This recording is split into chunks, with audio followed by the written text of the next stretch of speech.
तुम्हारी हिम्मत कैसे हुई मेरी कार को हाथ लगाने की? बोलकर नताशा ने चिंटू को एक जोरदार तमाचा जड़ दिया। ताई जी, मैंने जानबूझकर आपकी कार को हाथ नहीं लगाया था। मैं खेलते खेलते लड़खड़ा गया था, तो मैंने आपकी कार को 2 सेकंड के लिए पकड़कर बस सहारा लिया था। चिंटू भोलेपन से बोला। जा अपने कमरे में, बड़ा आया ताई जी करने वाला। नताशा गुस्से में बोली। चिंटू रोते हुए अंदर आया और अपनी मां नेहा को चिंटू ने पूरी बात बताई। अपने बेटे के गाल पर नताशा की उंगलियों के निशान देखकर वो झट से बाहर निकली और बोली, भाभी, बच्चे को मारते हुए शर्म आनी चाहिए आपको। आपकी ये लोन ली हुई कार पर आप जो इतना इतरा रही हैं, ये मत समझो कि ये उम्र भर आपके पास रहेगी। उम्र भर रिश्ते ही काम आएंगे, महंगी वस्तुएं नहीं। नताशा बोली, ये रिश्तों का ज्ञान तुम अपने पास ही रखो। तुम्हें तो वैसे भी गरीबी में जीने की आदत है और तुम्हारे बच्चों को साइकिल पर घूमने की, मगर मेरे ख्वाब और अरमान दोनों महंगे हैं, मेरी इस कार की तरह, समझी? इसलिए आइंदा से अपने बच्चों को समझा देना कि मेरी कार को कभी हाथ लगाकर गंदी ना करे।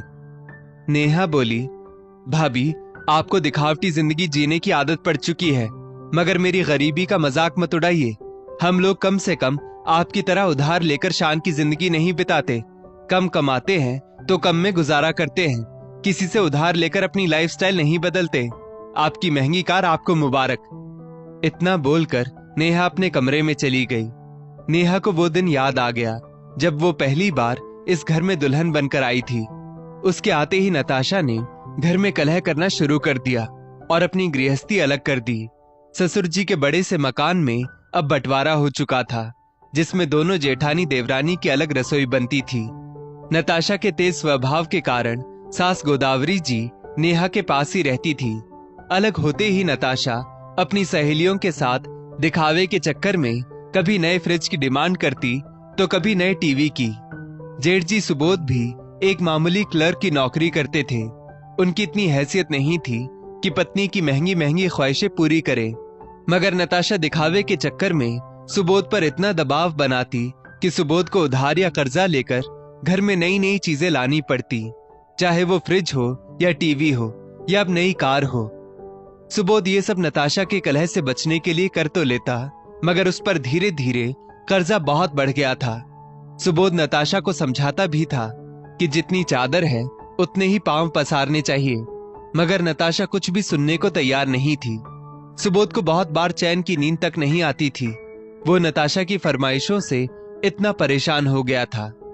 नताशा अपनी सहेलियों को घर बुलाती, खाना पीना करवाती, अपनी महंगी चीजें दिखाती, अपने आप पर खूब इतराती और देवरानी नेहा को हमेशा नीचा दिखाती। दूसरी ओर नेहा और उसका पति आकाश खूब सूझबूझ से अपना घर चलाते। नेहा को कुछ भी फालतू खर्च की आदत नहीं थी, जिससे आकाश की महीने की सैलरी में से वो कुछ सेविंग्स भी कर लेती थी। नेहा के दोनों बच्चे भी बहुत समझदार थे। उनके जन्मदिन पर या कोई भी मौके पर वो कहते, मम्मी खीर पूरी बना दो बस और हमको मंदिर ले चलो। नेहा के घर में कोई दिखावा नहीं था। दूसरी तरफ नताशा अपने बच्चों के जन्मदिन पर उन्हें लेकर महंगे महंगे होटल में खाना खाने जाती और नेहा का मजाक उड़ाती कि जन्मदिन जैसे अवसरों पर भी ये लोग घर पर खाना खाते हैं। नेहा और उसके बच्चों पर नताशा की बात का कोई फर्क नहीं पड़ता था। सुबोध जब भी रात को घर आता, नताशा प्यार भरी 2 बातें करने की बजाय कोई न कोई नया ताना कस देती, जिस वजह से सुबोध और भी चिंतित हो उठता। एक रात सुबोध को जोर से सीने में दर्द उठा। उसका शरीर पूरा पसीने से भीग गया। सुबोध दर्द से कराहने लगा। तब नताशा जोर से चीख उठी और पूरा घर जाग गया। आकाश बड़े भाई को तुरंत अस्पताल लेकर गया। वहां जाकर पता चला उन्हें हार्ट अटैक आया है और अब इनके इलाज के लिए बहुत पैसा लगने वाला है। नताशा ने जल्दी से अपनी कार बेचने का तय किया और लगे हाथ जो भी दाम मिला कार बेच दी, मगर फिर भी इलाज के लिए पैसे कम पड़ रहे थे। नताशा बहुत चिंता में थी। उसे समझ नहीं आ रहा था कि वो क्या करे। वो फूट फूट कर रोने लगी। तब नेहा नताशा के पास आई और अपने जमा किए पैसे नताशा के हाथ पर रखकर धीरे से बोली, भाभी, भैया का इलाज अच्छे से होगा, आप चिंता मत करिए। ये पैसे लीजिए और जल्दी से अस्पताल में जमा करिए ताकि ये लोग जल्दी भैया का इलाज शुरू करें। नेहा का इतना बड़ा दिल देखकर नताशा का सिर शर्म से झुक गया। जिस देवरानी का उसने हमेशा मजाक उड़ाया था, उसी देवरानी ने आज नताशा की मदद की थी।